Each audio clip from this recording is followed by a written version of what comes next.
President Kennedy's body is following on another plane. President Kennedy's body is following on another plane. President Kennedy's body is following on another plane.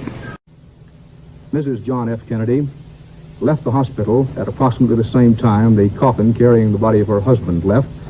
The coffin went to a private air installation at Dallas's Love Field. It either has left or will leave Dallas Love Field in a matter of minutes. We are told that the gunshot wound, the fatal wound inflicted on the President of the United States, entered at the base of the throat and came out at the base of the neck on the back side.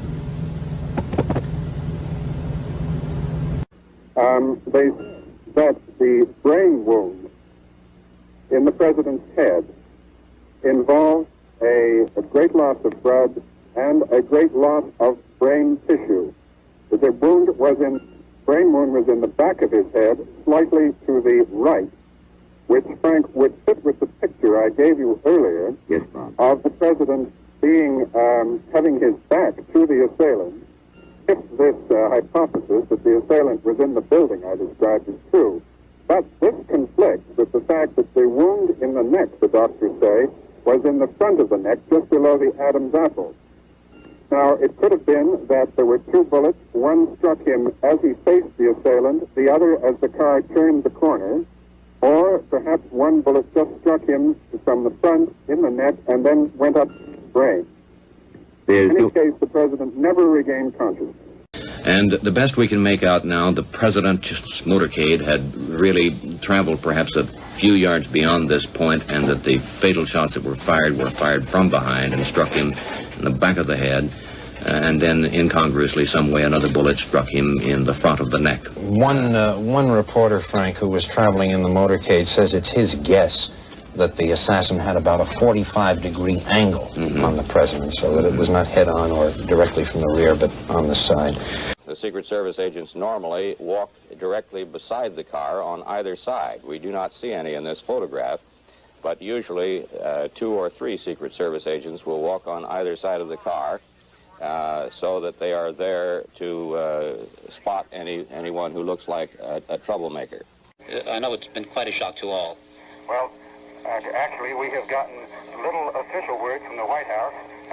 We got the announcement something like a half an hour ago that the President was dead. There has still been no official words from the doctors who were in attendance. It's known, of course, that the President was killed by one shot that struck him in the right temple.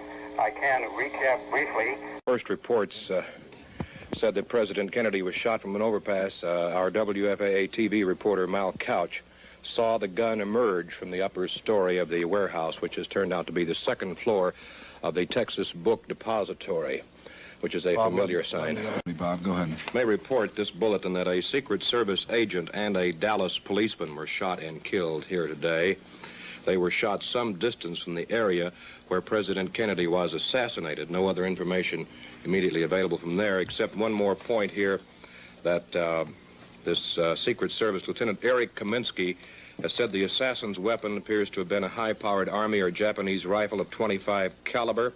The entire building where the sniper was located was evacuated. If we could get a picture of our map here and show somewhere of the building, it's a Texas school book depository, which means exactly what it says. This is the car where the President was. This is what we call our triple underpass in Dallas. This is the grassy area and it was originally thought that the shots came from in here, and now it's believed that the shots came from this building here. We have a film. But the President's car was some 50 feet still yet. In front of you? In front of us coming towards us, and we heard the first shot, and the President, I don't know who was hit first, but the President jumped up in his seat, and I thought it scared him. I thought it was a firecracker, because he looked, fear. And then as the car got directly in front of us, well, a gunshot apparently from behind us hit the President in the side of the temple. Do you think the first gunshot came from behind you, too? I think it came from the same location. Apparently back up on the mall. I don't know what you call it. For the benefit of nomenclature, all of you folks have gone out under the viaduct, and as you turn, going under the viaduct on the left-hand side, there's some grass. Do you think the shot came from up on top of the viaduct toward the president? Is that correct? Yes, sir. Not on the viaduct itself, but up on top of the hill, a little mound of ground there, the garden. How far away would you say that is from where the president was? A couple of 300 yards, something like that? Well, I have no idea because I didn't see where the gunshot come from. We were looking directly at the president when he was hit, and he was more or less directly in front of us, and we didn't realize what happened until we seen the side of his head whenever the bullet hit him in the head. Did you see the blood coming from the president's head? Yes, sir. We seen that. I seen that. I don't know if my wife did. I seen that. Yes, sir. It was awful. It is awful. We are told that the gunshot wound, the fatal wound inflicted on the President of the United States, entered at the base of the throat and came out at the base of the neck on the back side. That the brain wound in the president's head involved a great loss of blood and a great loss of brain tissue. The brain wound was in the back of his head, slightly to the right, which, Frank, would fit with the picture I gave you earlier of the president having his back to the assailant. If this hypothesis that the assailant was in the building I described is true, but this conflicts with the fact that the wound in the neck, the doctors say, was in the front of the neck, just below the Adam's apple. Now, it could have been that there were two bullets. One struck him as he faced the assailant, the other as the car turned the corner. This conflicts with the fact that the wound in the neck, the doctors say, was in the front of the neck, just below the Adam's apple. This conflicts with the fact that the wound in the neck, the doctors say, was in the front of the neck, just below the Adam's apple. Now, it could have been that there were two bullets. One struck him as he faced the assailant. And that the fatal shots that were fired from behind and struck him in the back of the head. And then incongruously, some way, another bullet struck him in the front of the neck. And then incongruously. However, a surviving clip of Dr. Perry recorded not long after the press conference. Arriving at the emergency room, Dr. Perry placed a tube in the president's trachea to assist his breathing. There was a neck wound anteriorly and a large wound in his head in the right posterior area. Humes probed with his finger, first of all.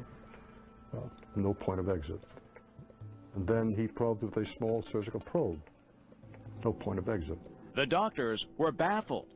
Then a call came in from the FBI. A, quote, pristine bullet had been found on a stretcher in Dallas.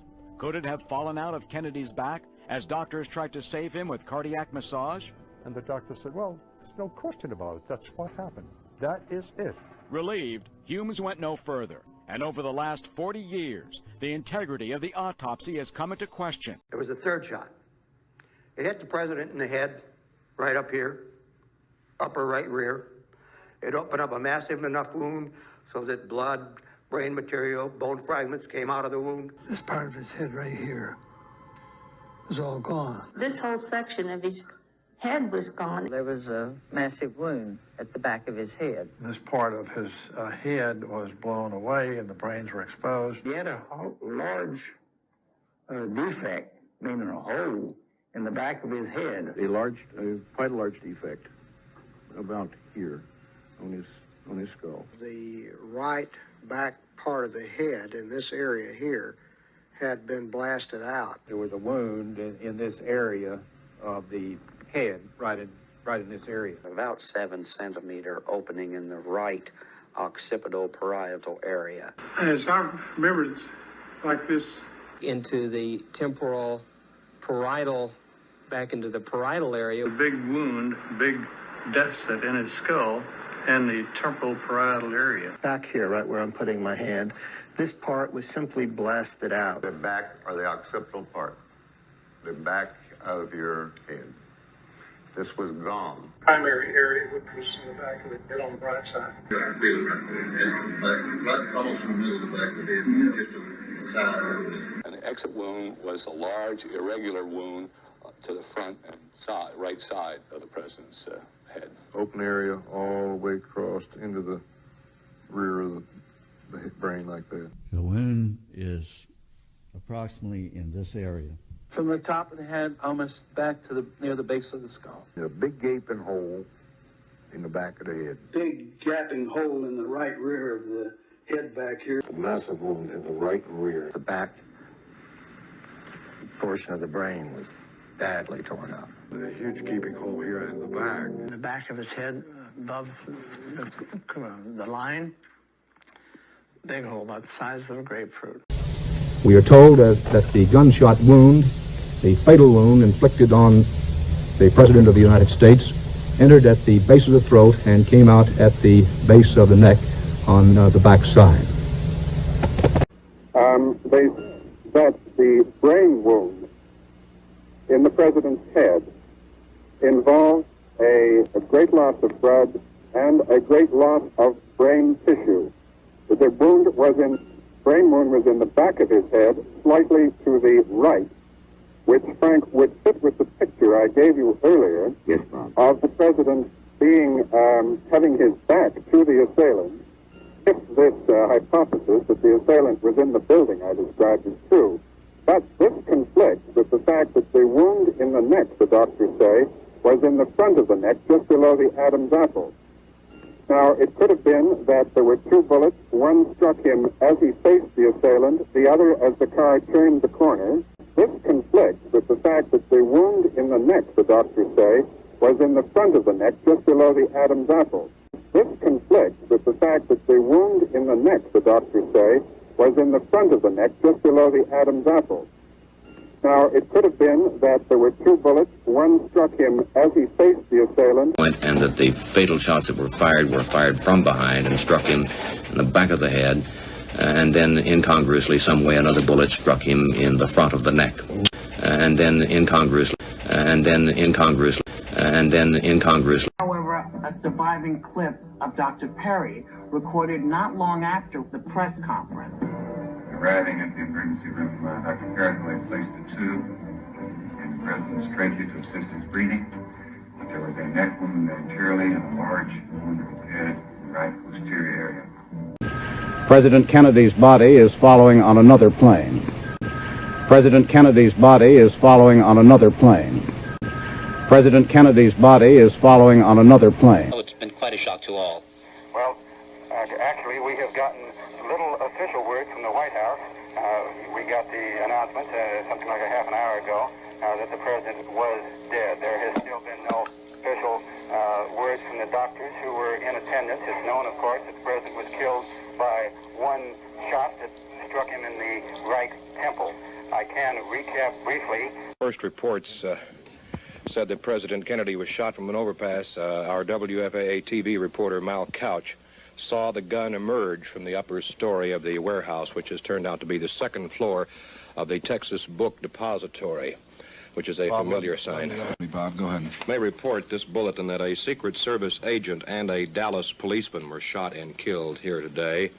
They were shot some distance from the area where President Kennedy was assassinated. No other information immediately available from there, except one more point here that this Secret Service Lieutenant Eric Kaminsky has said the assassin's weapon appears to have been a high-powered Army or Japanese rifle of .25 caliber.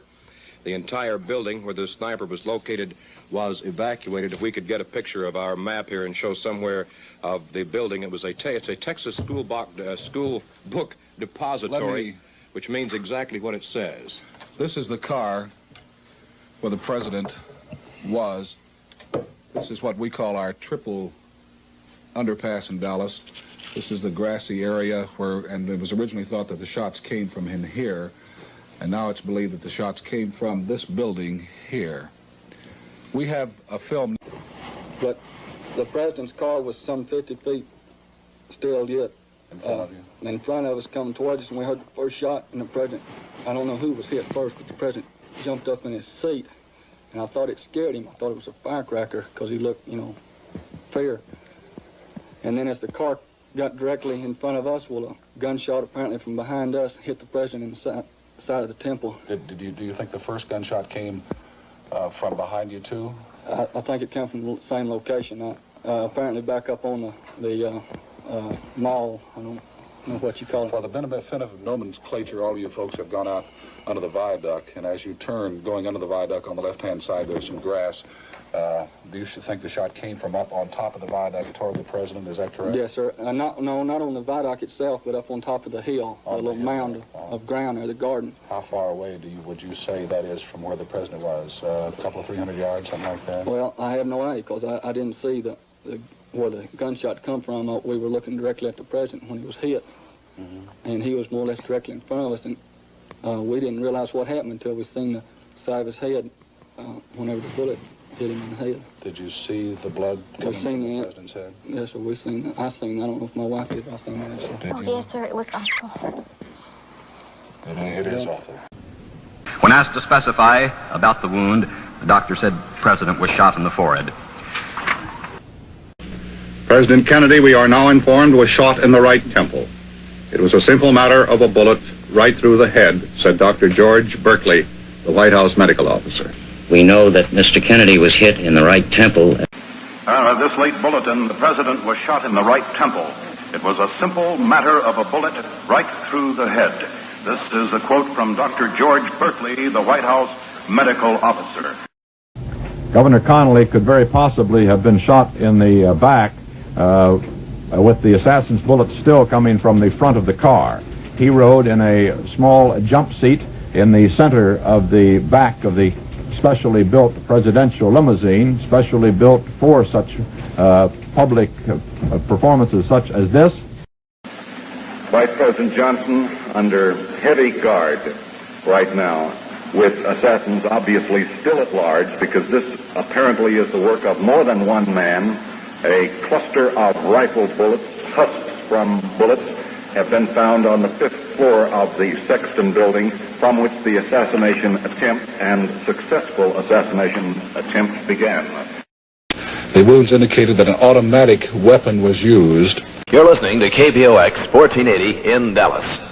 The Secret Service tells KBOX News that President Kennedy was apparently shot by a high-powered Army or Japanese rifle, about 25 caliber. First reports said that President Kennedy was shot from an overpass. You would imagine these quarters became swarmed with investigators, Secret Service. There's the window there. The window right there where the fatal bullet was fired. The fatal shots were apparently fired from a 5th floor window, and that is where the spent shells have been found. Interestingly, the murder weapon itself was found on the 6th floor, which indicated that the assassin ran upstairs in an effort to hide the weapon before leaving the building. Dallas Crime Laboratory Lieutenant J.C. Day went to the building a short time after the shooting took place, and he walked out with a British .303 rifle. The rifle has a telescopic sight. Now, the rifle was found on the 6th floor of the building near a corner window. Also, police searching that area found 3 empty .303 cartridge cases, also scraps of chicken, as if a person could have been there for some time. Now, we are starting to get conflicting reports on weapons. There was one that it was a .303 rifle, and the 3 spent .303 cartridges were found on the 5th floor of this building, along with some remnants of chicken, indicating that the sniper staked himself out for quite a while before firing the fatal shot today. Now there is another word that a Mauser has been found, a 7.65 Mauser. It's a German Army rifle which had a telescopic sight with 1 shell left in the chamber. 3 spent shells were found nearby. What this means, whether this is the weapon or the other, we do not know. Possibly the Mauser is measured in millimeters and might come close to being a .303, Frank. Wounds in the governor's chest were clearly visible. The wounds indicated an automatic weapon had been used. Police say this is believed to be a .30 caliber pistol, a rather rifle.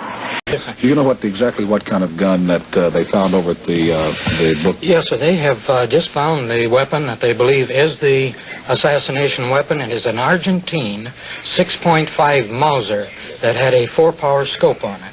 Also in this same area, they found a bag of chicken. They found several bottles of soft drink. And in other words, the man had been planted there for some time. This is an Argentine-made bolt-action rifle of World War II vintage. You can see the telescopic sight. We have heard that the definite identification has been made of the type of rifle used in the assassination of President Kennedy. It was not a Mauser, as has been reported through most of yesterday and today. Mauser German-made rifle with the sniper scope sights that was found on the German-built Mauser with the sniper scope that was used to kill President Kennedy. 7.65 Mauser, German rifle, familiar to those who served in World War II. Place. It's a 7.65 Mauser, German-made Army rifle, telescopic sight, and one shell left in the chamber. 3 spent shells have been found nearby, and apparently they're hooking this as the murder weapon. Sniper scope, high-powered Mauser The Dallas rifle. Sheriff's Department said the rifle had been found in a staircase on the 5th floor of a building near the scene of the assassination. It was a 7.65 Mauser. A German Mauser, I believe. There's another word that a Mauser has been found. Mauser. Oswald worked in the building where the murder weapon, a German-made Mauser rifle, was one still found in the Mauser with which the assassin was apparently armed. We are told that the gunshot wound, the fatal wound inflicted on the President of the United States, entered at the base of the throat and came out at the base of the neck on the back side.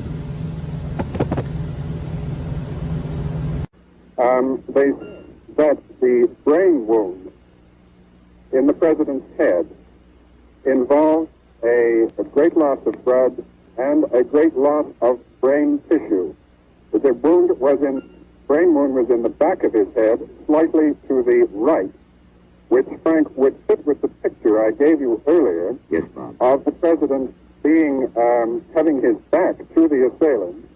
If this hypothesis that the assailant was in the building I described is true, but this conflicts with the fact that the wound in the neck, the doctors say, was in the front of the neck, just below the Adam's apple. Now, it could have been that there were 2 bullets. One struck him as he faced the assailant, the other as the car turned the corner, or perhaps one bullet just struck him from the front in the neck and then went up his brain. In any case, the president never regained consciousness. And the best we can make out now, the president's motorcade had really traveled perhaps a few yards beyond this point, and that the fatal shots that were fired from behind and struck him in the back of the head, and then incongruously some way another bullet struck him in the front of the neck. One reporter, Frank, who was traveling in the motorcade, says it's his guess that the assassin had about a 45-degree angle on the president, so that it was not head-on or directly from the rear, but on the side. Well, actually, we have gotten little official word from the White House. We got the announcement something like a half an hour ago that the president was dead. There has still been no official words from the doctors who were in attendance. It's known, of course, that the president was killed by one shot that struck him in the right temple. This is the car where the president was. This is what we call our triple underpass in Dallas. This is the grassy area and it was originally thought that the shots came from in here, and now it's believed that the shots came from this building here. We have a film. But the president's car was some 50 feet still yet. In front of us coming towards us, and we heard the first shot, and the president, I don't know who was hit first, but the president jumped up in his seat, and I thought it scared him. I thought it was a firecracker because he looked, fear. And then as the car got directly in front of us, well, a gunshot apparently from behind us hit the president in the side of the temple. Do you think the first gunshot came from behind you too? I think it came from the same location. Apparently back up on the mall. I don't know what you call it. For the benefit of nomenclature, all you folks have gone out under the viaduct, and as you turn, going under the viaduct on the left-hand side, there's some grass. Do you think the shot came from up on top of the viaduct toward the president? Is that correct? Yes, sir. Not on the viaduct itself, but up on top of the hill, a little mound of ground there, the garden. How far away would you say that is from where the president was? A couple of 300 yards, something like that? Well, I have no idea because I didn't see where the gunshot come from. We were looking directly at the president when he was hit, and he was more or less directly in front of us, and we didn't realize what happened until we seen the side of his head whenever the bullet hit him in the head. Did you see the blood coming from the president's head? Yes, sir, we seen that. I seen that. I don't know if my wife did, but I seen that. Did Oh, you? yes, sir, it was awful. It is awful. I was professor of thoracic and cardiovascular surgery. How do you think the single bullet theory was so widely accepted, or accepted by the Warren Commission? How did it get to be so accepted? I think there were two major problems that they were trying to solve. One was the fact that they only had 2 bullets when all of the evidence pointed to the fact that 3 bullets had been fired. So then the question was, where was the 3rd bullet? Then they had another problem in reviewing the frames of the so-called Zapruder film. It seemed that in reviewing these frames, there was too little time between the frame that seemed to indicate when the president was wounded and the frame that seemed to indicate when Governor Connally was wounded. So this led to a lot of speculation that perhaps the 1 bullet had wounded both of them. And the difficulties of this is the fact that Nellie Connally, who was sitting right there and was not wounded, said this isn't the way it's happened. The president, the first bullet hit the president, and I saw him putting his hands up to his neck. And at that time, my husband was not wounded. And then, as she described it, he said he reared up like a wounded animal and turned and grasped the right side of the limousine. And this was 2 or 3 seconds after the president had been hit.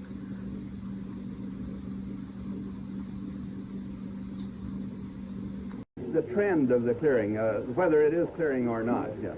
Doctor, did you know the president is dead? We didn't mention the president to Governor Connally. No. He is out of surgery at the present time and resting in his room, is that correct? No. They are now taking care of the compound fracture of the right radius. As soon as that is finished, he will be taken to the recovery room where he will be carefully watched until he has regained all of his vital signs. Now, his vital signs are good now, but we like to observe them for a period of time. This is a routine measure until blood pressure is stable, respirations are satisfactory, and until the governor is fully recovered from the anesthesia. In other words, he's fully conscious, responding rationally to questions.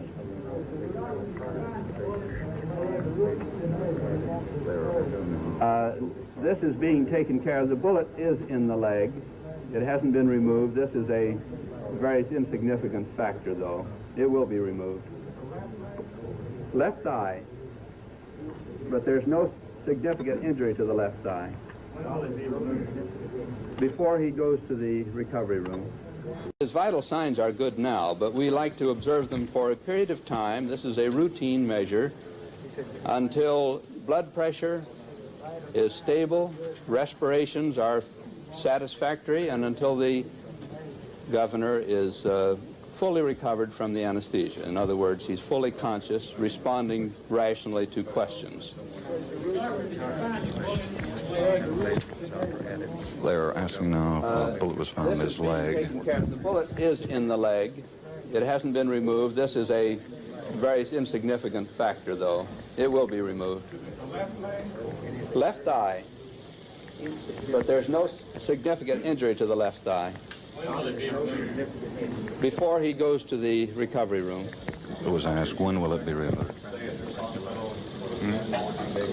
They're now asking, will he stay at this hospital?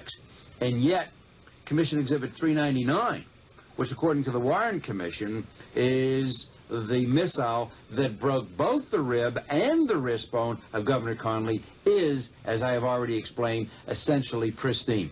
No, it could not have caused all the wounds, because our experiments have showed beyond any doubt that merely shooting the wrist deformed the bullet drastically.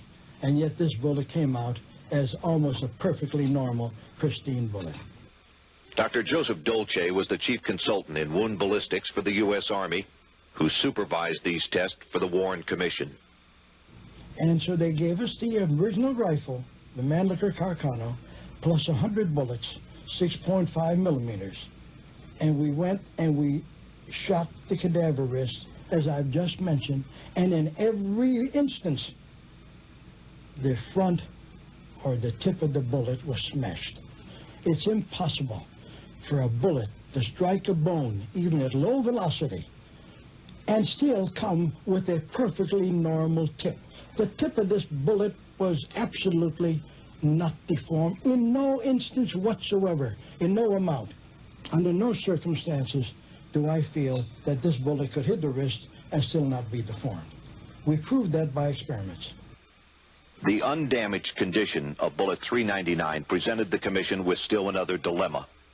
While 399 appeared to be completely intact, the bullet which struck Governor Connally left fragments of metal in all 3 of the governor's wounds. District Attorney Henry Wade, who convicted Ruby of murder and who would have tried Oswald, there are only a few loopholes in the Warren Commission report. Perhaps the biggest, the single or magic bullet theory. Some would say that to believe the Warren Commission report, you have to believe this magic bullet theory. The fact that the bullet may have gone through Kennedy and then through Connally, then struck him in his arm and then struck him through the thigh. Do you think that magic bullet theory is a correct one? I doubt whether that's correct, but I have no way of proving otherwise. Do you think that magic bullet theory is a correct one? Do you think that magic bullet theory is a correct one? I doubt whether that's correct, but I have no way of proving otherwise. Do you think that magic bullet theory is a correct one? I doubt whether that's correct, but I have no way of proving otherwise. I doubt whether that's correct, but I have no way of proving otherwise. When the president appeared out in the parking lot, he broke one of the cardinal rules of security. In fact, he broke it 2 or 3 times. He went out into the crowd, and of course, Secret Service men find this the most nervous time of any presidential appearance. As long as the Secret Service men can keep the crowd away from the president, they have a good chance of protecting him. But once he moves into a crowd, the Secret Service men are nearly immobilized in protecting him. Another rule is that anyone who approaches the president should have both hands visible and empty. And as you can tell in a crowd, there's no way to determine that. So whenever the president does move out into a crowd for handshaking and backslapping and exchanging pleasantries, he is always at the mercy of the crowd, and the Secret Service is at its least effective position.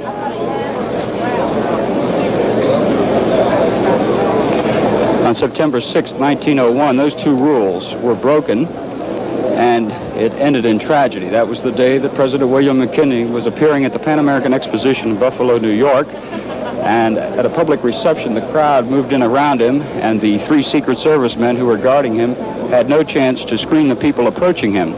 Because it was a hot day, Secret Service also allowed persons to have handkerchiefs in their hands to wipe their perspiring brows.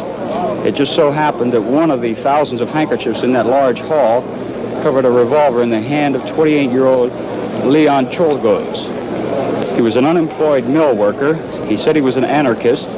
He was also was a man with a long history of mental illness.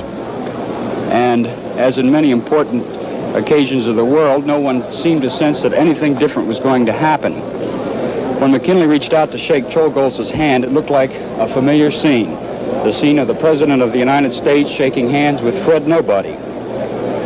The assassin shattered that picture quickly. He slapped McKinley's hand away and fired 2 shots point blank. In an instant, McKinley's attacker was driven to the floor. As the president was being helped to a chair, McKinley murmured, "Don't let them hurt him." 7 days later, McKinley was dead. Oddly enough, the assassination attempt was staged in the Temple of Music, quite an ironical note, and there was a quiet Bach sonata being played in the background when the 2 fatal shots rang out. Now here comes Vice President Johnson, Governor Connally, Senator Ralph Yarborough,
This complete departure from procedure is captured here as the motorcade begins to leave Love Field Airport in Dallas.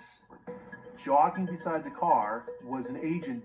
In the followed car behind him, another agent rises from his seat and does hand gestures like this, obviously to order him to cease and desist. The agent stops in his tracks 3 times, not once, not twice, but 3 times, goes like this.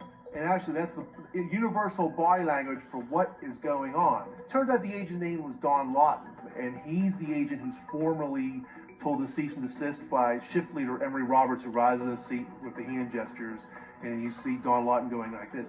Don Lawton rode on the back of the car on the Chicago trip earlier in 1963 and 4 days before in Tampa. But he's relegated to meaningless Love Field luggage duty during the motorcade, during the assassination. It's ridiculous. Secret Service agent Clint Hill is also recalled from his position on the opposite side of the limousine. The talk was that the president should not make this trip. However, it was decided that the security precautions were such that he could make it without any problem. And now, the word that we have is that the President of the United States is dead.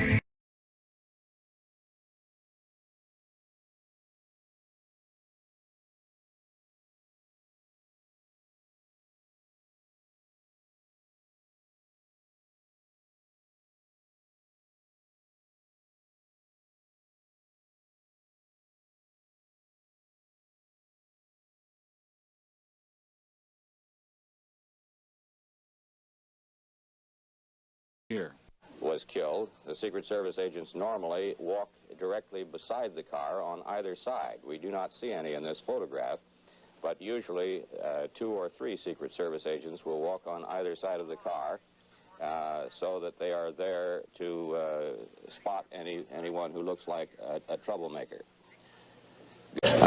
For firing the shot, it's most unusual, incidentally, that such a thing could happen because of the unusually tight security measures that are ordinarily taken by the Secret Service who guard the president.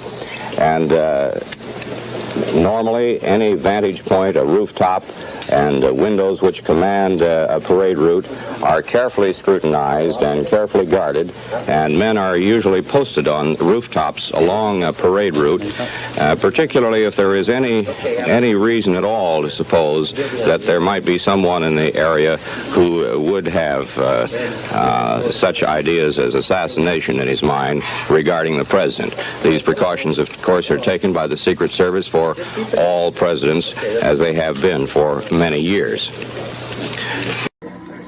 Interestingly enough, the Secret Service man who has been assigned to guard and cover Vice President Johnson ever since he was elected to that position, now President Johnson, his Secret Service man, the personal one assigned to him, was ordered a month ago, effective just yesterday afternoon, Friday afternoon, to take a new spot. The new spot was to work on special investigations for the Secret Service.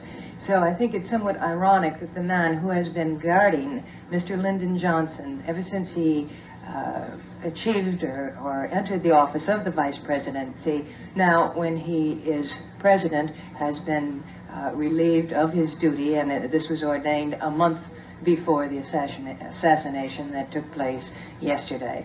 I see standing by here. The Secret Service agents normally walk directly beside the car on either side. We do not see any in this photograph, but usually 2 or 3 Secret Service agents will walk on either side of the car so that they are there to spot anyone who looks like a troublemaker.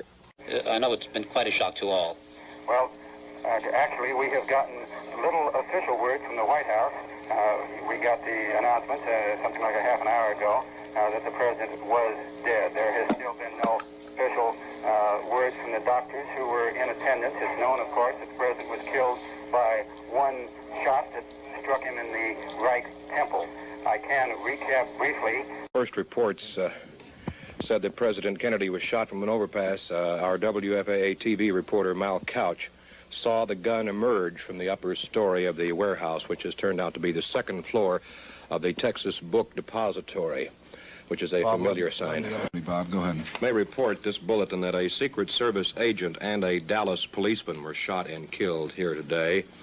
They were shot some distance from the area where President Kennedy was assassinated. No other information immediately available from there, except one more point here that this Secret Service Lieutenant Eric Kaminsky has said the assassin's weapon appears to have been a high-powered Army or Japanese rifle of .25 caliber.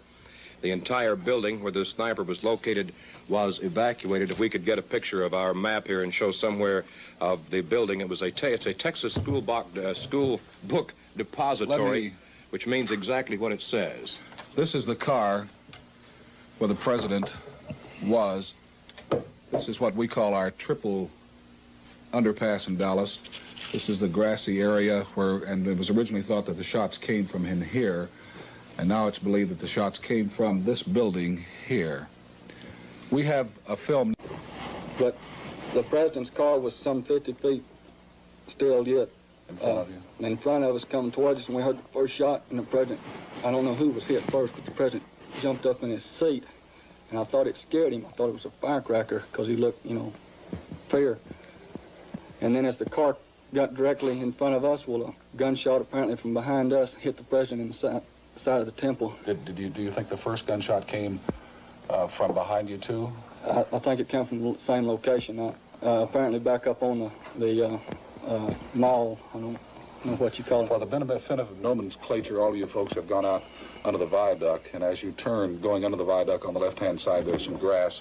Do you think the shot came from up on top of the viaduct toward the president? Is that correct? Yes, sir. Not on the viaduct itself, but up on top of the hill, a little mound of ground there, the garden. How far away would you say that is from where the president was? A couple of 300 yards, something like that? Well, I have no idea because I didn't see where the gunshot come from. We were looking directly at the president when he was hit, and he was more or less directly in front of us, and we didn't realize what happened until we seen the side of his head whenever the bullet hit him in the head. Did you see the blood coming from the president's head? Yes, sir. I don't know if my wife did, but I seen that. Yes, sir. It was awful.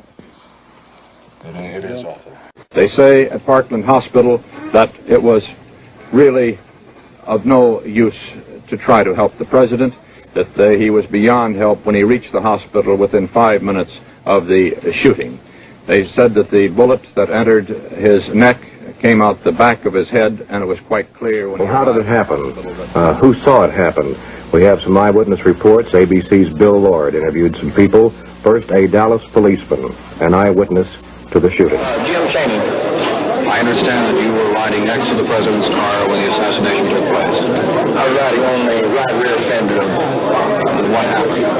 Well, we had proceeded west on Elm Street at approximately 15 to 20 miles an hour. When we heard the first shot, I thought it was a motorcycle backfiring. And I looked back over to my left, and also President Kennedy looked back over his left shoulder. Then the second shot came, I looked back just in time to see the president struck in the face by the second bullet. President Kennedy, we are now informed, was shot in the right temple. Well, Bob, from the point where they think the man with the gun might have been seen to where the president was actually felled, would it have been possible for him to have been struck by a bullet in the right temple? We know that Mr. Kennedy was hit in the right temple. It's known, of course, that the president was killed by one shot that struck him in the right temple. He died of a gunshot wound in the brain. Dr. Berkeley told me that it's a simple matter, Tom, of a bullet right through the head. This hypothesis that the assailant was in the building I described is true. But this conflicts with the fact that the wound in the neck, the doctors say, was in the front of the neck, just below the Adam's apple. I was having lunch in the main cafeteria in the hospital when an emergency page arrived for Dr. Tom Shires, Chief of Surgery. Knowing that he was presenting a paper out of town, we picked up the page, Dr. Ronald Jones, surgery resident, myself. They informed us that the president had been shot and was being brought to the emergency room. We went there immediately, and he had just been brought in. It was obvious initially that he had a severe lethal wound. Arriving at the emergency room, Dr. Carrico had placed a tube in the president's trachea to assist his breathing. The but there was a neck wound anteriorly and a large wound of his head in the right posterior area. Most of the doctors and nurses who treated the president at Parkland did see a large wound at the rear of the head. Dr. Robert McClelland. It was in the right back part of the head, very large. Nurse Audrey Bell. There was a massive wound at the back of his head. Dr. Charles Carrico. There was quite a large defect about here on his skull. Dr. Ronald Jones. Well, my impression was that there was a wound in this area of the head, right in this area. Dr. Paul Peters. Right about there is where I thought the hole was. Occipital-parietal. Dr. Kenneth Salyer. Into the temporal parietal, back into the parietal area, which is, this is the parietal bone right here, and this wound extended into the parietal area. Dr. Charles Crenshaw. And you'll hold right here on your ear to the back, and this bone that's on the back of your head is called the occiput. Right between these 2 points was the large exit wound, about 2 3/4 of an inch, the size of my fist. Dr. Richard Delaney. That was my remembering. Now, for late details, we go to newsman Tom Whalen at WBAP-TV, Fort Worth. Hang on. This is Tom Whalen in Fort Worth. WBAP newsman James Darnell in Dallas on the scene of the presidential shooting, the shooting in which President Kennedy and Governor Connally were shot, has an eyewitness interview with a Mrs. Jean Hill. Here is the interview. What is your name, ma'am? Jean Hill. From Dallas? That's right. And did you see the shooting, miss? Yes, sir. Can you describe what happened? Yes, sir. Will you do that now? They were driving along, and we were the only people in this area on our side, and the shots came from directly across the street from us. And just as the president's car became directly even with us, we took one look at him, and he was sitting there. He and Jackie were looking at a dog that was in the middle of the seat. I would like to close with a shaggy dog story. Jean Hill, of course, was here. She watched the assassination. She has become an important and a publicized witness. And Mr. Posner goes after Jean Hill. Quoting Jean Hill from her deposition, to take a picture of President Jackie, and they were looking at a little dog between them. Hill elaborated later to say it was a white, fluffy dog. When she discovered there was no dog in the car, she claimed to be confused by the white roses, but they were actually red. She later dropped this dog from her story. The esteemed Dallas FBI worker Ferris Rookstool will be seen tonight on CBS ridiculing Miss Hill and her shaggy dog story. It's part of the CBS 2-hour special tonight, and so keep that in mind as I take you to Love Field in Dallas as the motorcade is about to begin and as Jackie Kennedy enters the car. Here, under the roses in her left hand, is the little stuffed dog. Actually, it's lamb chops. We believe it was given to her by a little girl as she walked along the fence at Love Field there. We'll have some video in just a moment showing that. Here's her hand. Here are the roses. We'll have some video in a moment showing the roses before and after the little white dog. And I thought that Jean Hill ought to at least be vindicated a little here. Okay.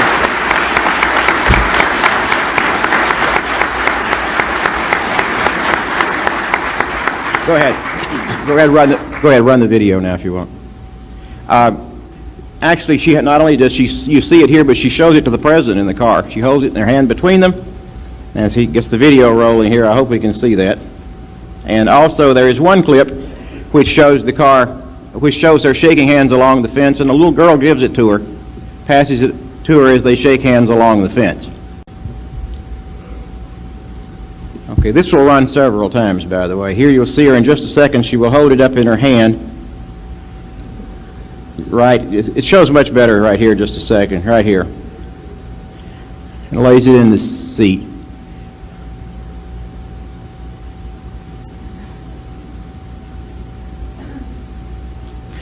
I was looking for something else when I found this a few weeks ago, and I don't know, we'll decide when there's enough video here of this. There's the little ears. It's lamb chop, we believe. There's one moment in which the president looks, she shows it to the president, he looks down at it after shaking hands over here.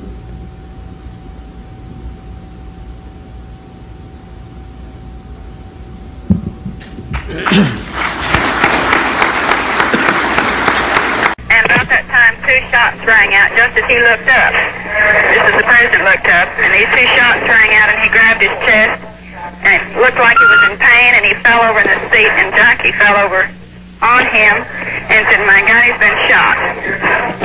And after that, more shots rang out, and the car sped away.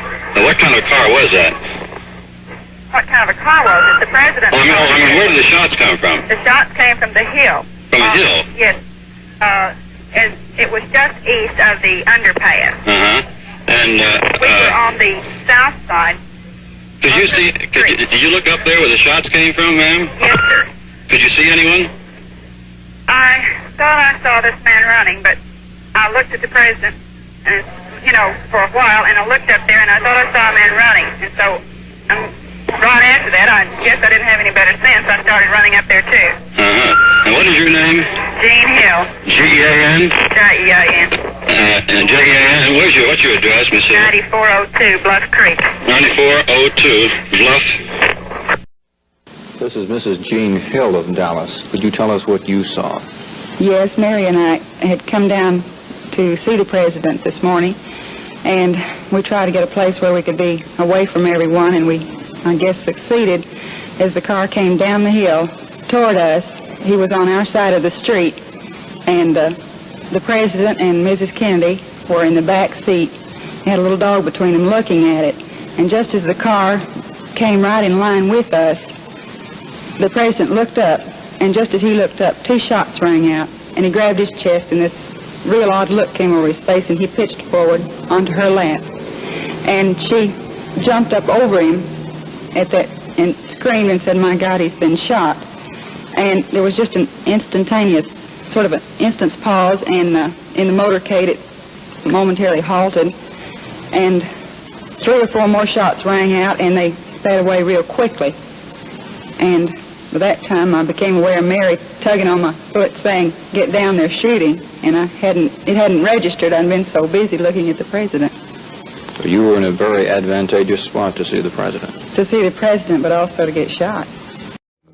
There were many witnesses to the assassination, many of them people who had come to town early in the day to find a place to watch the president and the First Lady, and I talked to one who saw it happen and took a picture.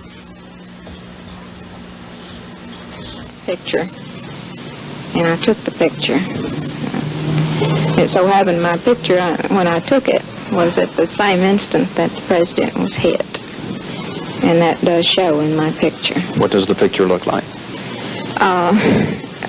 It shows the president, he slumped.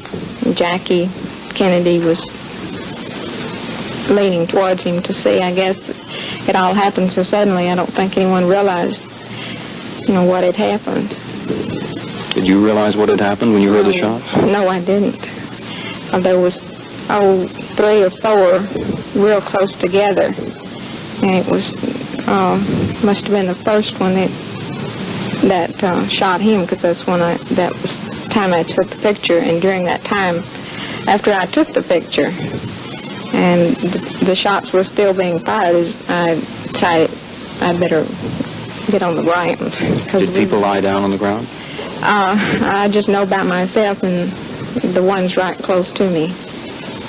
And, well, really, I just know about myself. You did lie down? I did. I was no more than 15 foot from the car and in line of fire, evidently. First shot, I thought it was a motorcycle backfiring, and I looked back over to my left, and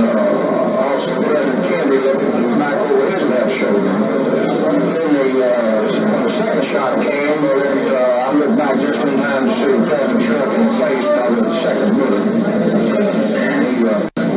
This patrolman was so close to the president that following the 3 shots, his uniform was spattered with blood.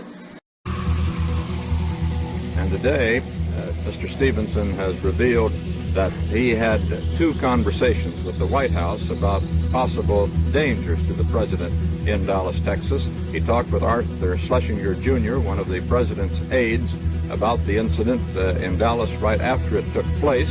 And he said that he, Adlai Stevenson, was told at that time by some members of the Dallas business community that they thought perhaps it was not a good idea for President Kennedy to carry out his plan, which was known then, to visit Dallas on the fateful November 22nd. Now, the law enforcement agencies in this area are going to do everything within their power to ensure that no untoward accident or incident occurs. We will take immediate action if any suspicious conduct is observed, and we also urge all good citizens to be alert for such conduct. It should be reported to officers immediately. These officers will be stationed at close intervals along the route that the president will travel. Citizens themselves may take action if it becomes obvious that someone is planning to commit an act that is harmful or degrading to the President of the United States. A interesting development from the home of evangelist Billy Graham, where it was said from that North Carolina location that the evangelist had had a premonition that President Kennedy should not go to Texas, and he says that he tried but failed to contact the president in an effort to persuade him not to go to Texas. You and I have heard in recent months someone say those Kennedys ought to be shot. Oswald worked in the building where the murder weapon, a German-made Mauser rifle, was discovered. Oswald has been active in propaganda activities, as Bob Jones from station WWL-TV in New Orleans reports. This is Lee H. Oswald, October 16th in New Orleans, when he was handing out handbills for the Fair Play for Cuba Committee in front of the International Trade Mart. New Orleans police know Oswald well. On August 9th, he was arrested for disturbing the peace by creating a scene on the city's main Canal Street by also distributing these handbills. He resided in an apartment here from May 9th until August 20th, when he slipped out in the middle of the night without having paid his rent. The apartment manager said he was quiet and talked to no one. They found several of these pamphlets lying around the apartment after he had left. This is Bob Jones, WWL-TV in New Orleans. By strange coincidence, since 1840, beginning with Benjamin Harrison, over our last 8 presidents who assumed office on the even years, 2 decades apart, have died in office. That Mauser German-made rifle with the sniper scope sights that was found on the German-built Mauser with the sniper scope that was used to kill President Kennedy. 7.65 Mauser, German rifle, familiar to those who served in World War II. Place. It's a 7.65 Mauser, German-made Army rifle, telescopic sight, and 1 shell left in the chamber. 3 spent shells have been found nearby, and apparently they're hooking this as the murder weapon. Sniper scope, high-powered Mauser The Dallas rifle. Sheriff's Department said the rifle had been found in a staircase on the 5th floor of a building near the scene of the assassination. It was a 7.65 Mauser. A German Mauser, I believe. There's another word that a Mauser has been found. Mauser. Oswald worked in the building where the murder weapon, a German-made Mauser rifle, was one still found in the Mauser with which the assassin was apparently armed. From Dallas, we have heard that the definite identification has been made of the type of rifle used in the assassination of President Kennedy. It was not a Mauser, as has been reported through most of yesterday and today, but an Italian Manlicher Carcanto, manufactured in the Italian town of Carcanto. That the brain wound in the president's head involved a great loss of blood and a great loss of brain tissue. The wound was in brain wound was in the back of his head, slightly to the right, which, Frank, would fit with the picture I gave you earlier of the president being, having his back to the assailant, if this hypothesis that the assailant was in the building I described is true. But this conflicts with the fact that the wound in the neck, the doctors say, was in the front of the neck, just below the Adam's apple. Now, it could have been that there were two bullets. One struck him as he faced the assailant, the other as the car turned the corner, or perhaps one bullet just struck him from the front in the neck and then went up the brain. In any case, the president never regained consciousness. And the best we can make out now, the president's motorcade had really traveled perhaps a few yards beyond this point, and that the fatal shots that were fired from behind and struck him in the back of the head, and then incongruously some way another bullet struck him in the front of the neck. One reporter, Frank, who was traveling in the motorcade, says it's his guess that the assassin had about a 45-degree angle on the president, so that it was not head-on or directly from the rear, but on the side. His vital signs are good now, but we like to observe them for a period of time. This is a routine measure until blood pressure is stable, respirations are satisfactory, and until the governor is fully recovered from the anesthesia. In other words, he's fully conscious, responding rationally to questions. They're asking now if a bullet was found in his leg. The bullet is in the leg. It hasn't been removed. This is a very insignificant factor, though. It will be removed. Left eye. But there's no significant injury to the left thigh. Before he goes to the recovery room. It was asked, when will it be removed? They're now asking, will he stay at this hospital? The trend of the clearing, whether it is clearing or not. Yes. Doctor, did you know the president is dead? We didn't mention the president to Governor Connolly. No. He is out of surgery at the present time and resting in his room, is that correct? No. They are now taking care of the compound fracture of the right radius. As soon as that is finished, he will be taken to the recovery room where he will be carefully watched until he has regained all of his vital signs. Now, his vital signs are good now, but we like to observe them for a period of time. This is a routine measure until blood pressure is stable, respirations are satisfactory, and until the governor is fully recovered from the anesthesia. In other words, he's fully conscious, responding rationally to questions.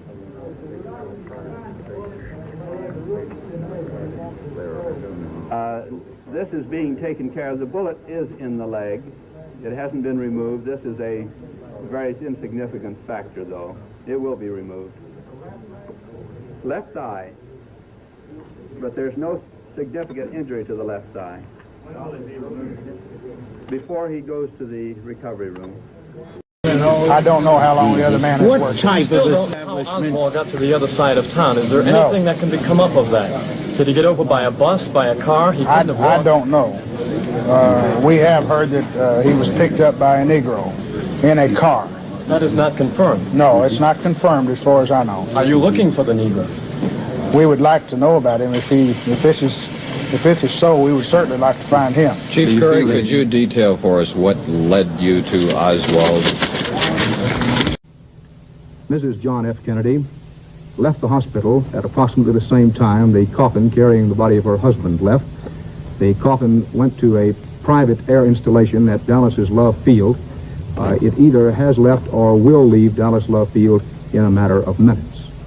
We are told that the gunshot wound, the fatal wound inflicted on the President of the United States, entered at the base of the throat and came out at the base of the neck on the back side.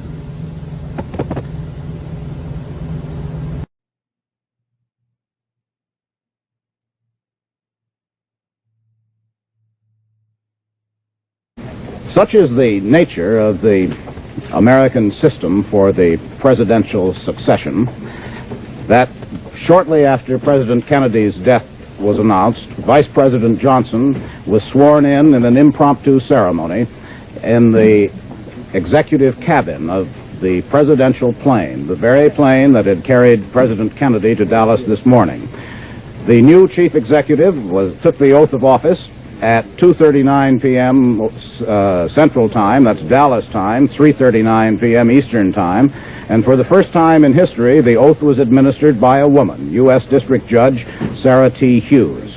Johnson was sworn in on the Air Force number 1, the presidential plane, and he then flew on to Washington. He's now en route, airborne to Washington, to take up the duties of Chief Executive of the United States, duties which cannot wait upon sorrow or tragedy. Mrs. Kennedy and Mrs. Johnson were both present at the swearing-in of President Johnson.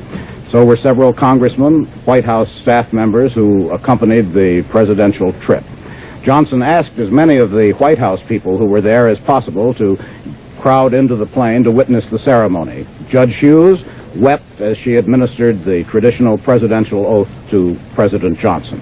And then the plane took off immediately for Washington with Mrs. Johnson, Mrs. Kennedy, and some White House aides aboard. President Kennedy's body is following on another plane. Vice President Johnson. And now let's go down to Dallas and Dan Rather.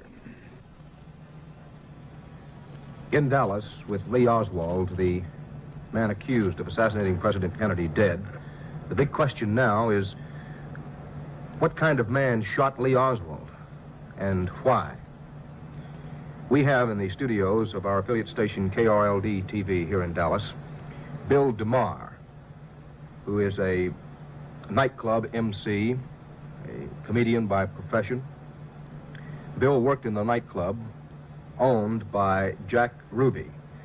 Jack Rubinstein is his real name, known in Dallas circles as Jack Ruby. Bill, how long had you been working at the Carousel Club owned by Jack Rubinstein? This time about 2 weeks. You had worked for him before, had you? 3 times before. This is my 4th time here. The Carousel Club is located right in downtown Dallas. What kind of place is it? Well, it's a nightclub that has about 5 or 6 exotic dancers and a whole combo. Is it a pretty rough place? No. There's a lot of people that have said to me when they came up to me after shows or between shows that they liked the place because it was intimate. What kind of man is Jack Rubinstein? Well, if you know him, he's a pretty good type guy. He always treated me right, and we always got along real well. I consider him more of a friend than an employer. Is he an extrovert? Is he a handshaking, backslapping, rather loud type person? In a way, yes. Kind of impulsive. He'd change from one thing to the other. On times, do things, out of the clear blue. You say rather impulsive? At times. Could you give us an example of what you would consider some impulsive action? No, his mind is always working, always going, and he'd be possibly talking to you about one thing, and then all of a sudden he'd take off on something else. Is he married? No, he never has been, to my knowledge. It seems that he mentioned to me before. He's never married, doesn't drink, doesn't smoke. There have been some reports that he came to Dallas from Chicago. Do you know anything about that? No, I don't. Does he have a police record of which you're aware? Not that I know of. Did it surprise you when you heard this morning that he possibly fired the shots which wound up killing Lee Oswald? Definitely. I was very shocked and very saddened that Jack would even be involved. But I don't know, the fact that he had closed the club so definitely like he did, putting up a sign saying closed and taking the pictures out of the front of the club, and not calling me, just notifying me that he had closed. He had somebody else call, but I never got the message. Now, when was this? He called when to tell you the club was closed? He didn't call me. I see. He had somebody else call me. When was this? Friday. When I'd heard about the news of the president, I reluctantly got ready to go to work because I hadn't got the message that he had closed. They failed to deliver the message to me, and so I got ready to go to work and got down there and saw the sign on the front saying closed. I drove around the other 2 clubs, They were closed, but they had Does he no notice. own 2 more clubs in town? No, the other 2 burlesque clubs that are near there. I see. Do you know anything about Jack Rubenstein's political philosophies? No, he never spoke about anything. When we go for breakfast afterwards or anything, the only thing he talked about was business. Did you ever hear him say anything about President Kennedy? Never. Do you know Lee Oswald? Have you ever seen him? To my knowledge, if I recollect correctly, I saw him in the audience last week. Lee Oswald in the audience at Yes. the club, at the Yes. Carousel Yes. Club, which is owned by Jack Rubenstein? Yes. That would have been about how many days ago? 8, 9. Do you remember the specific instance? What happened with Oswald in the club? Was he simply in the audience? No, I was doing a memory routine, and I use about 20 people in the audience and have them call out an object. And then at random, I call the objects back to them.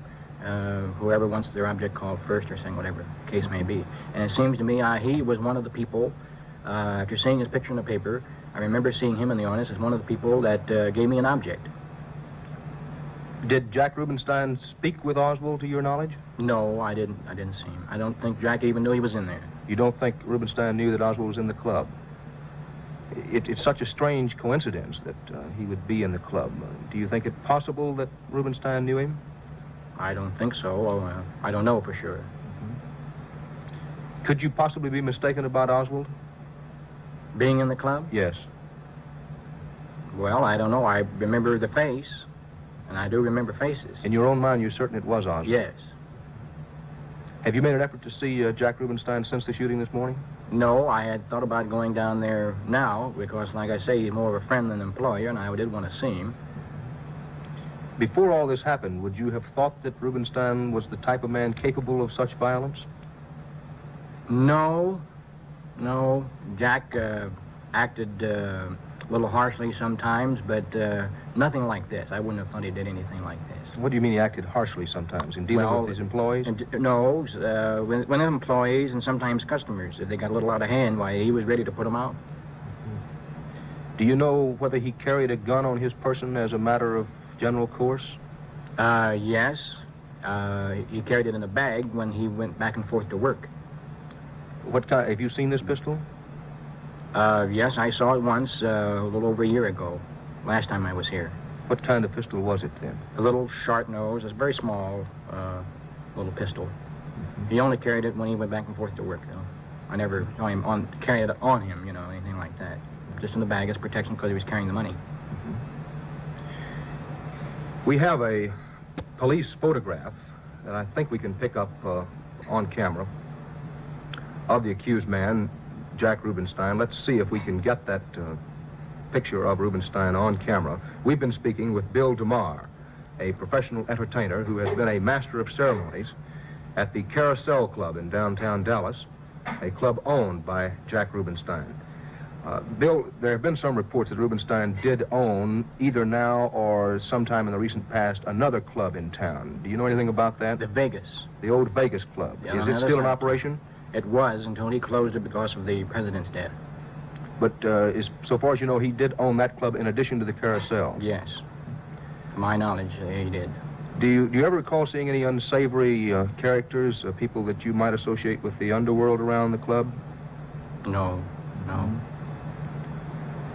Let's see now if we can get the picture, the police picture of Jack Rubenstein.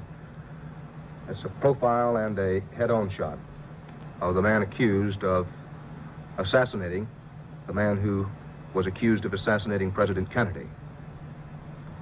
This is Dan Rather in Dallas, Texas. Back now to Walter Cronkite in New York. Well, what kind of man was this now dead Lee Harvey Oswald? Harry Reasoner tells us about the accused assassin in this report recorded just before Oswald's death. Who is Lee Harvey Oswald, who was shot today? This man who Dallas police say killed John F. Kennedy. We don't know the whole story. We may never know the whole story. But we do know that his big passion in life was politics, leftist politics. One man who debated him in New Orleans says that Oswald spouted communist propaganda like a machine. When the subject changed, Oswald was less sure of himself. He faltered. He groped for words. Physically, a fairly ordinary man, a firm jaw, regular features, straight black hair. He was born in New Orleans in 1939. His father died just before he was born. He was the youngest of 3 children. The Oswald family moved several times in the next few years, first to Fort Worth, Texas, then to New York, and in 1953 back to New Orleans. They lived first on this block on French Street, a neighborhood of neat little houses on a broad street. An aunt lived nearby. Oswald was enrolled at Beauregard Junior High School, and his records there indicate that he was a poor student, making his best grades in art courses and civics. Just before he graduated from junior high, the family moved to Exchange Place in the old French quarter of New Orleans. This is a short, run-down street. He and his mother occupied a small apartment over a pool hall. The rest of the street is dotted with bars, a barber shop, a novelty store. At about the same time, Oswald filled out a personal history sheet in school. He said he had 2 brothers, but he listed no names. He said he was a Lutheran, but he listed no church where he attended. He said he planned to enter the military service or to become a draftsman. He liked reading and outdoor sports, especially football. One question asked if he had any personal friends. He said no. Oswald was only enrolled in Easton High School for about a month when the family moved back to Fort Worth, Texas. But several girls, now married women, who attended junior high school with him, remember him. He was just very, very quiet and kept to himself. He was in my homeroom, but I don't remember much about him because he wasn't very personable. He didn't seem to get along with everybody, talk a lot. Benny, he did best in civics and art while he was at Beauregard, and we a lot of times associate an artist with a nonconformist, a person who doesn't dress or act like other people. Did this kind of fit the description of Lee Oswald? Yes, it did. He was kind of like, well, he was like an oddball. He just didn't mix with other kids in school. Do any of you ever remember him having any difficulties in class with any of his teachers? Did he seem to get along with all of his teachers, or was he a belligerent person in class? Did he argue with teachers? No, he more or less kind of wanted to do things for him. Don't you think he was that type of... What I remember, I mean, he was a good student and wasn't a troublemaker. He seemed more like a bookworm. Yeah. Well, he mentioned also in his history record that he liked to read a lot. Did he carry a lot of books? Did you ever notice him carrying a lot of books, more books than other students, for example? No, just the usual books to take to class. There have been a couple of people in the city who knew Lee Oswald after he grew up, when he came back to New Orleans, and they said that they almost immediately knew that it was Lee Oswald who had assassinated the president. I realize that at 14 years old, it's probably a little early to form an opinion, but did the Lee Oswald that attended Beauregard Junior High seem to be the type of person who would commit such an act? No, but like they say, that's the ones you have to watch, the quiet ones, and you don't know what they're going to do. He didn't seem like it then. I can never remember him just laughing or smiling. He always just sort of smirked, like a tight lip. By all accounts, Oswald was a loner. He himself said he had no close friends. The girls didn't remember anyone who was particularly close to him. But there was one young student, Edward Vobel, who went out of his way to befriend Oswald, and he tells about it. Would you tell us your first encounter, as you can recall? This has been in what, about 8? It was about 8 years ago. 8 years ago. Tell us about it. Well, he came in Beauregard's mid-semester, and he had a fight with a couple of boys, and that's how I first saw him. And after the next day, someone had punched him in the mouth that Oswald didn't know, I didn't know, and I don't think the boy even knew him. I think these boys that he had a fight with him put this other guy up to punch him in the mouth to get back at him, because Oswald did beat the other boys. And Oswald was laying down on the ground, and I ran up to him, and I think a couple other boys did too, and we brought him back into school and washed his mouth off and put some cold compresses on his mouth. And this is more or less the start of a friendship between you and Oswald at that time? Well, that's when we first met, was when this happened. And what type of boy was he at 15? I understand this was about the age of that year. Well, he didn't seem to mix too well with the rest of the boys or the girls, anyone there at the school. He didn't seem to have any friends, or he didn't seem to be really interested in anything. He didn't participate in any extracurricular activities. He was just a loner, it seemed like. I'll tell you, one reason I'm concerned about the age of 15, this reportedly is when Oswald first became interested or came in contact with the Marxist theory. Now, did he, at any time during your relationship with him, did he mention anything about his readings of leftist or Marxist literature? No, he didn't mention anything at all about any politics or socialism, communism, Marxism, or anything, and I don't believe that's true. I don't believe he had any really basic ideas on Marxism or anything at 15 years old. I think that came later, somewhere along the line, because he never mentioned anything like that to me at all. Now, in talking earlier, before this interview, you mentioned you had been to his house.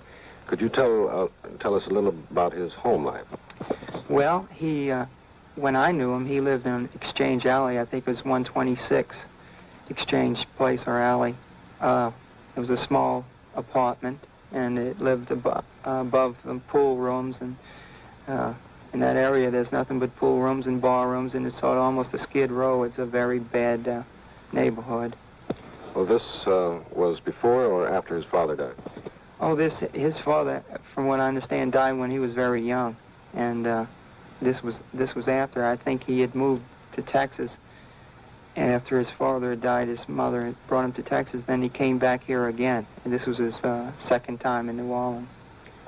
And he sort of, as I understand it, sort of blamed the world for his problems. Isn't that what you mentioned earlier? Well, it seemed that way to me after. At the time, I didn't have any basic opinions why he was a little different than most of us. It didn't enter my mind at all. I sort of liked him because he wasn't exactly the general run-of-the-mill that I had known at school. He was a little above them. He seemed to be, at least, even though he came from a poor family, let's say, and he wasn't exactly a ruffian. He just had a little something about him that was just a little different from the average ruffian that I'd known at that school. Oswald returned to New Orleans in May of this year. In the interim, he had served in the Marine Corps with a bad record. He had also gone to Russia, where he announced that he was going to become a Russian citizen, but he then changed his mind and returned to this country with a Russian wife. He, his wife, and their small child rented an apartment on Magazine Street in New Orleans. And Oswald apparently devoted a good deal of time to the New Orleans chapter of the Fair Play for Cuba Committee, a pro-Castro organization of which he was local chairman. Last August 16th, Oswald and an unidentified young man distributed pamphlets promoting the Fair Play for Cuba Committee on a New Orleans street corner. Not too many people seemed interested. A week before, Oswald got into a fight with 3 Cuban exiles because of the leaflets and was charged with disturbing the peace. He listed his occupation at the time as mechanic, and he was released after paying a $10 fine. At about this time, Oswald sent his wife and young child to live with his mother in Texas. Then, in the middle of the night, he himself left, leaving unpaid a half-month's rent. His movements since then are not known to us until Friday morning, when it is known that he was in the building from which the fatal shots were fired at John F. Kennedy. Let's go back now to Dallas and to Dan Rather. We have just returned from seeing a complete motion picture of the moments immediately preceding and the moments of President Kennedy's assassination. The motion picture shows the limousine carrying in the front seat 2 Secret Service men, in the middle or jump seat, Governor and Mrs. John Connally of Texas, and in the rear seat, President and Mrs. Kennedy, a single Secret Service man standing on the back bumper. The top of the black Lincoln convertible down. Car made a turn, a left turn off of Houston Street onto Elm Street on the fringe of Dallas's downtown area. That turn made directly below the 6th floor window from which the assassin's bullets came. After the left turn was completed, the automobile, with only one car in front of it, a Secret Service car immediately in front, the president's car proceeded about 35 yards from the base of the building in which the assassin was. President Kennedy and Governor Connally were seated on the same side of the open car, the side facing the building. Mrs. Kennedy and Mrs. Connally on the side of the car opposite the assassin. President Kennedy is clearly shown to put his right hand up to the side of his face as if to either brush back his hair or perhaps rub his eyebrow. Mrs. Kennedy at that instant is looking away, that is, not looking at the president. At almost that instant, when the president has his hand up to the side of his face, he lurches forward, something in this manner. The first shot had hit him. Mrs. Kennedy appeared not to notice. But Governor Connally, in the seat right in front of the president, and by the way, the governor had his suit coat open. His suit was not buttoned. Perhaps he either heard the shot or somehow he knew that something was wrong, because the picture shows just after that first shot hit the president, the governor turned in something in this manner with his right arm outstretched back toward the president, as if to say what's wrong or what happened or say something, and exposed the entire white front shirt of the governor to the full view of the assassin's window. And as the governor was in this position, and President Kennedy behind him was slumped slightly over, a shot clearly hit the front of Governor Connally, and the governor fell back over toward his wife. Mrs. Connally immediately put herself over her husband in a protective position, and as she did so, in the back seat, this time with Mrs. Kennedy's eyes apparently right on her husband, the second shot, the third shot in all, the second shot hit the president's head. His head went forward in a violent motion, pushing it down like this. Mrs. Kennedy was on her feet immediately. The president fell over in this direction. It appeared that his head probably brushed or hit against Mrs. Kennedy's legs. The First Lady almost immediately tried to crawl on, and did crawl on, to the trunk of the car. Face down, her whole body almost was on that trunk in something of an all-fours position. She appeared to be either trying desperately to get the attention of the Secret Service man on the back bumper, or perhaps she was stretching out toward him to grab him, try to get him in, or perhaps even trying to get herself out of the car. The car was moving all the time. The car never stopped.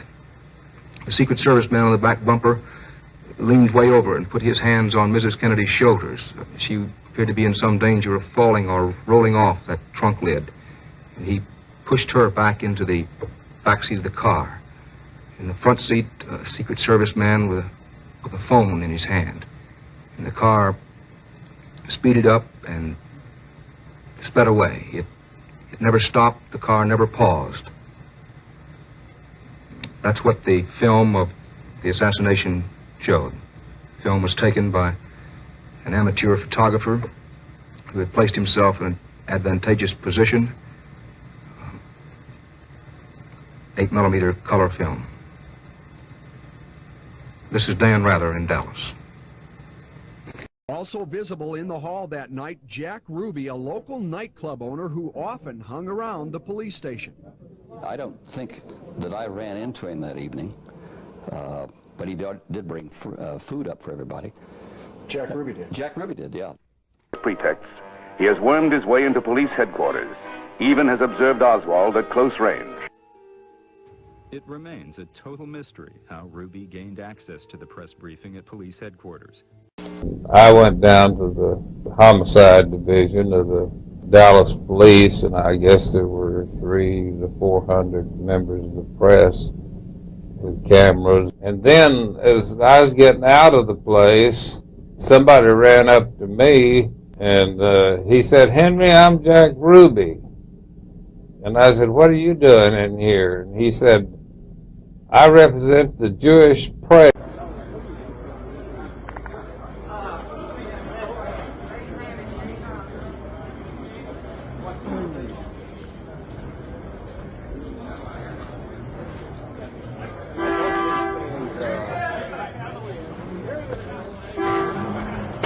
The basement floor of the Dallas City Hall, and that's a scuffle on the basement floor. It seems to concern photographers. He has been shot. Oswald has been shot. Lee Oswald. Oswald has been we're shot. We're going to switch now. Police are pulling. We're going to switch now to Bob Hofhacker down in the basement of the courthouse, who is close to the scene. Go ahead, Bob. Lee Harold Oswald has been shot. All right, I'm going outside. Pat, did you see that man fire the shot? I didn't see him as he fired it. At the moment the shot was fired, I turned around. I did see the smoke from the gun. It was that instant. Did you see the gun in his hand? No, I didn't. This is Sergeant Patrick Dean of the Dallas Police Department, who was standing beside us.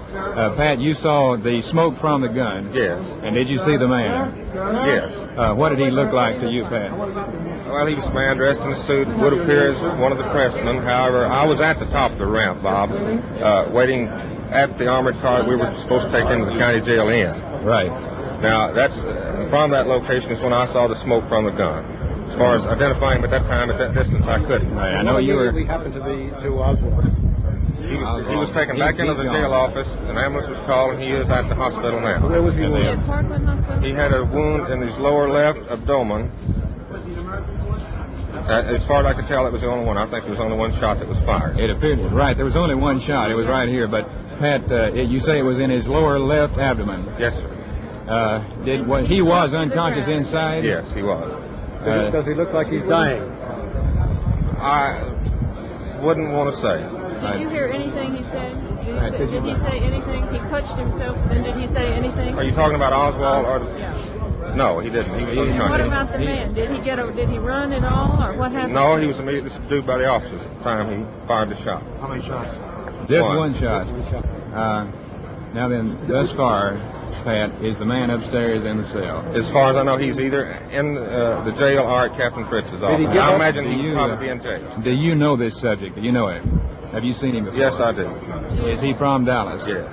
He is? I couldn't tell you. I know you can't release the name now, but do you know what kind of business he happens to be in? Bob, I wouldn't want to say. Right. Did he have to be disarmed, or did he give up? We had to disarm him. Did he struggle? As much as he could, yes, but he was... The struggle completely he was mumbling. I couldn't hear. I couldn't understand what he did say. Now, did Oswald say anything? No, Oswald didn't. What? No. Did he have a pistol? Yes. Do you know what kind of pistol he was carrying? No, Bob, I never saw the pistol itself.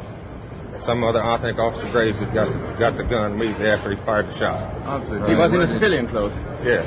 Try to get away? No, he was immediately subdued by the officers. He wouldn't have had a chance to get away. How many shots were fired? Just one shot. What was Oswald wearing? Do you remember when he came out?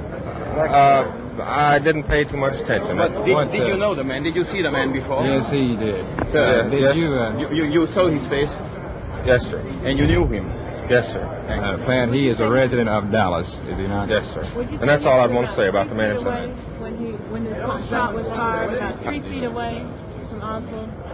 looked like that about We're questioning Officer Patrick Dean of the Dallas Police Department, who was standing beside me when the shot was fired here in the basement as Lee Harold Oswald was almost ready to go to Dallas County Jail. I came immediately down the ramp to assist the officers. Officer, do you know this man personally? Yes. In the line of duty or in another way? Sir, I wouldn't want to say. But he is known to you as a police officer. Not as a police officer? That is, you as a police officer know him, is that correct? Yes. Was he connected in any way with this? I don't know. Had you seen him here in the building before the shot was fired? No, sir. Pat, could you outline briefly some of the security precautions that were taken immediately before this happened? Yes, sir. We thoroughly searched the basement. We had searched even the cars up on top of the pipes and things that a person might conceal himself. There was about 15 to 20 men that had searched this place prior to 30 minutes. In fact, searched it twice, about an hour before and then 30 minutes before. How many officers did you have outside, approximately, would you say? About 20. About 20 officers outside the building, and they are armed with riot guns, pistols, and all kinds of things. Yes, sir. Some few of them are. And you were then ready? Before, in here? No, sir. You haven't today? No, sir. Not today. Is there anything else that you possibly might tell us about him, Pat? I know that at the present time you're bound and can't say very much, but you have said that he is from Dallas and that you do know this subject and have seen him before. Yes, sir, I do know.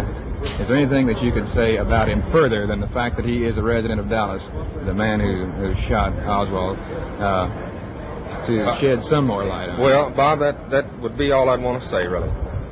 I'm sure that's the case. Now, at present, what in the way of release is going on inside? How soon do you think we're going to be able to know who this man is? Well, the information would have to come from Captain Fritz's office. Now, Captain Fritz came out of this door just a few steps ahead of Oswald. Do you know where he is at present? No, sir, I don't. Right. Captain Will Fritz is the master interrogator who was carrying on the interrogation yesterday. Excuse me. We have a sound on film interview now with one of the ambulance drivers. It lasts a minute or so let's run that now. Aubrey, what brought you to Parkland Hospital in the first place? We picked up a patient on North Houston there, an epileptic, and took him to Parkland. We was waiting for the patient to be signed in at the time everything took place here. What happened?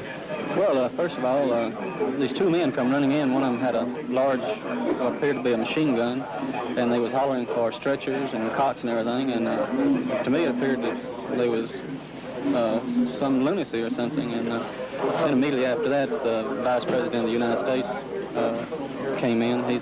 He was very pale. Some Secret Service men was walking him in at the time. And did the President come in? Yes, sir. And then what did they do with the President? They took him on back to one of the trundle rooms in the emergency room there. Before the President come in, the Governor, they brought him in first. What happened after this? Well, then the President come in immediately behind him, and after he come in, his wife was behind him, and they took them both of them back to the trundle room at Parkland there. Can you give us any of the intimate details? You mean after they brought him in? Yes. Well, of course, they run everyone out of the emergency room of the hospital completely on the first floor there, and they told a rider and I to stand by at the rear of our ambulance in case the President or someone had to be removed from the hospital to another hospital.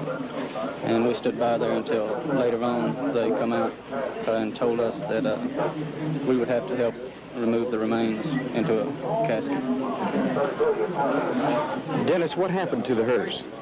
We were standing by there. One of the Secret Service men come up and told us that we would have to help putting the President into the casket and getting him to the airport.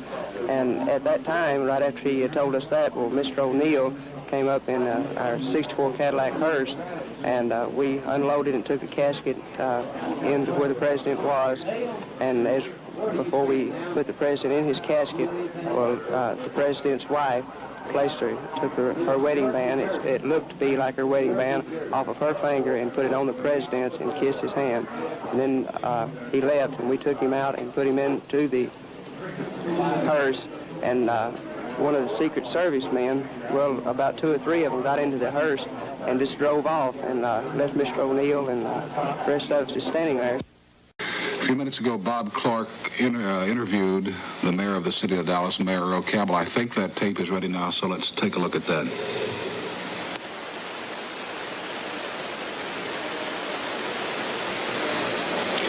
Mr. Mayor, you know the mood of the people of Dallas as well as anyone tonight.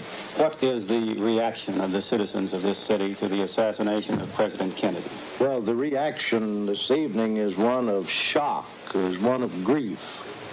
And it's one of, they just can't believe it. Because with the tremendous outpouring of warmth, enthusiasm that was so manifest throughout the entire course of the parade route today. And then when this thing happened, it was just unbelievable. Your police force has done a magnificent job since the shooting this morning. Do you feel that the city did everything possible to give the president complete protection during his visit? There is no question whatsoever in my mind that every possible security precaution was taken. Every off-duty officer was called on to duty. We had several hundred reserves who were on duty. We had several hundred of the sheriff's department. And not only had they taken every precaution possible on their own, but worked in very close collaboration with and under the supervision of the Secret Service. It was just one of those things that couldn't happen, but it did. Dallas has become something of a storm center of right-wing extremists in the last year or two. Do you think this could have contributed in any way to the assassination of the president? I don't want to point my finger at anyone in a case like this. Dallas has its right-wing radical group. It has its left-wing radical group, just like other cities. I think that they're much more vocal than they are numerous. And I can't conscientiously ascribe this. This is not a time to point the finger at anything except just the conscience of the nation as a whole.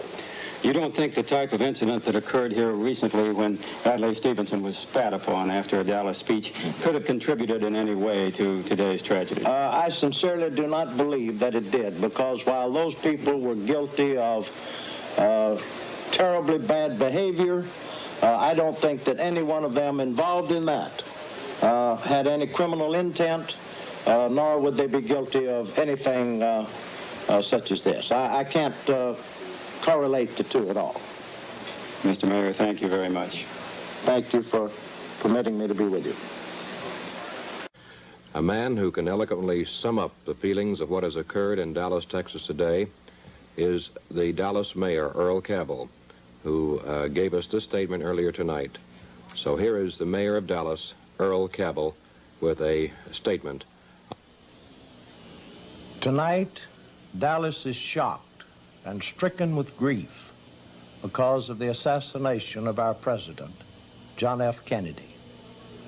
To no other guest in the history of Dallas has such a spontaneous and enthusiastic welcome been extended as was the case for our president.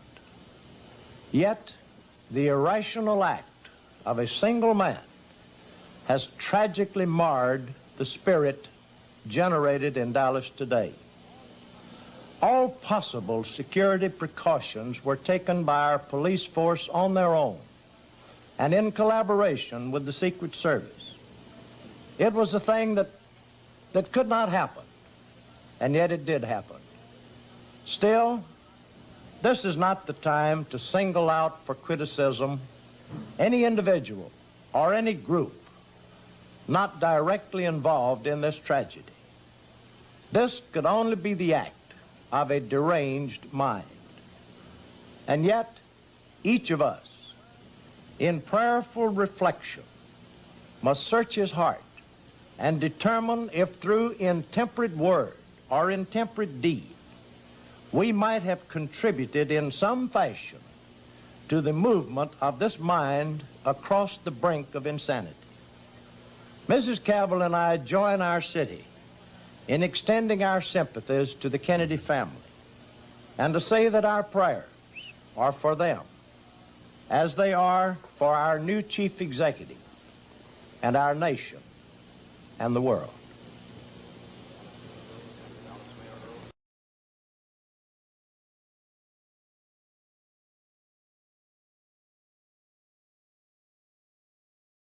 Now, over here, Dan, still on Houston Street and not very far from the Rowlands, was Mrs. Carolyn Walther. Mrs. Walther says that she saw two men with a gun in the book depository.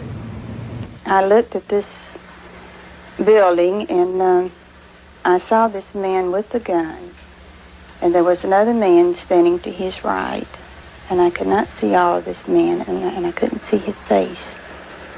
And the other man was holding a short gun. It wasn't as long as a rifle.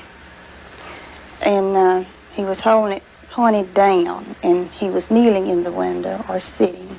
His arms were on the window, and he was holding the gun in a downward position, and he was looking downward. About what floor would you say these two men were on that you saw in the window? The first statement that I made, I said the man was on the 4th or the 5th floor, and I still felt the same way. He was just about in a window that was just about even with the top of that tree. I thought the man had light hair or brown and was wearing a white shirt. But I explained to the FBI agents that I wasn't sure about that. That was just my impression. I'm thinking about it later, that I thought that was the way the man was dressed. Now, what about this other man who was in the window? This other man was wearing a brown suit, and that was all I could see was half of this man's body, from his shoulders to his hips.